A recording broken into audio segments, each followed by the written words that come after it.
Ahojte, ja vás vítam pri tomto pokuse o vlog. Áno, už aj mne zahrabalo, neviem čo so životom. A idem sa skúsiť dneska natočiť a priblížiť vám môj deň.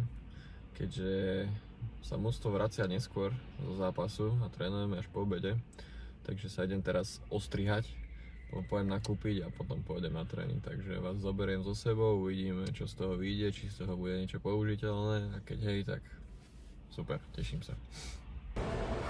Akurát som vystúpil z auta, zaparkoval som v jednom nákupnom centre blízko Barbera, keďže som mal moje obľúbené raňajky dneska, ktoré mi pripravila moja priateľka. Tak si idem teraz ďobnúť jednu kávu z takej jednej prevádzky, ktorú sme teraz nedávno objavili a majú tam fakt dobrú kávu.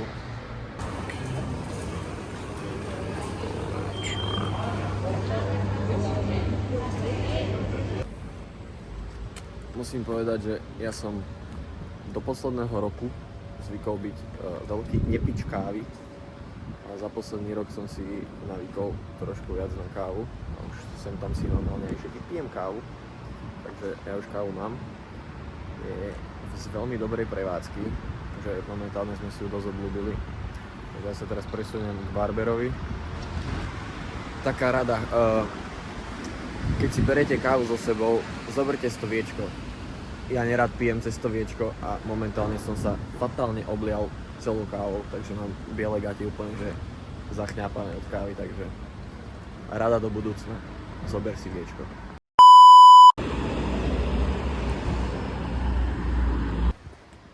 Chcel som mať nejakú múdrosť v tom vlogu a tá káva mi aspoň dala na to príležitosť, že teraz keby som sa oblial, tak teraz máš taký ten pocit, že všetci sa na mňa pozerajú a neviem čo a mám strapaté vlasy a som obliatý kávou. Nobody gives a fuck. Keby sa spýtam 150 ľudí, čo prešli okolo mňa, či si všimli, že mám obliaté gate, nikto si to nevšimne.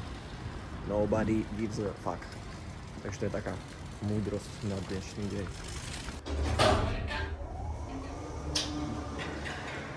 Takže smer tréning.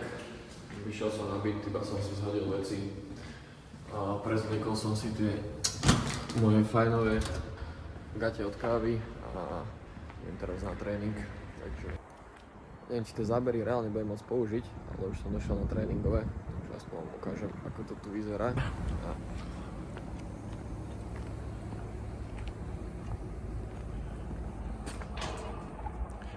Toto naľavo je gym. Tu máme ihrisko, na ktorom momentálne trénujeme. A zatiaľ vyzerá, že by to niekto bol.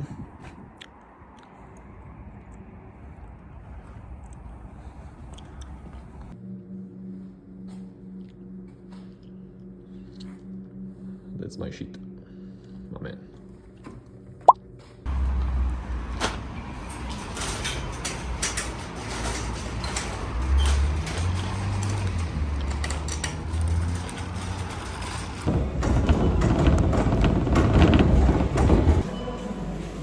Chcel som zobrať kaky, ale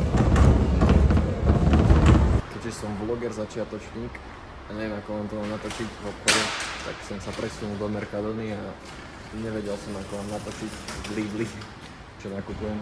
Takže som sa presunul do Mercadony a potom dám na byte iba hol toho, čo som kúpil.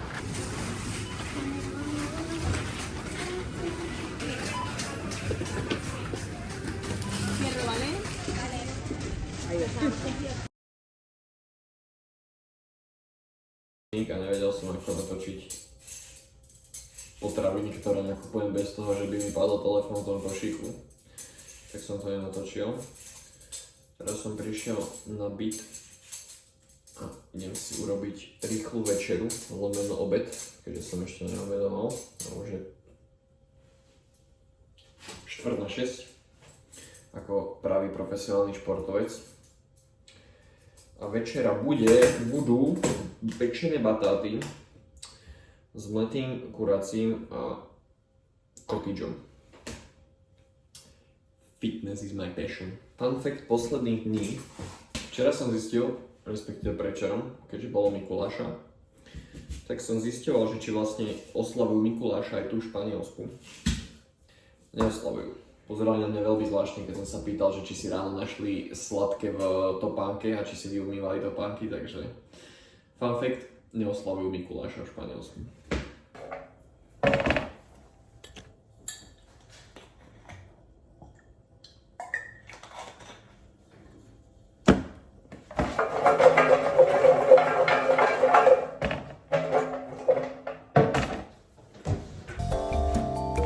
Korene na batáty.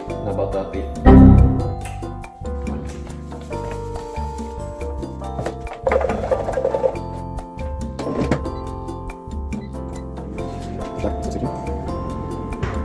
No, teraz sa môžem aspoň chvíľu povenovať. Idem si spraviť zlaté mäso. Na čo som mal zvedavý, na čo som natrafil, čo som nečakal, že v 8. decembra nájdem v obchode dobre vyzerajúce jahody.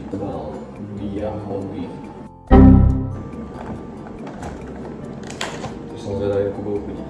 Chcem najprv spraviť to mäso.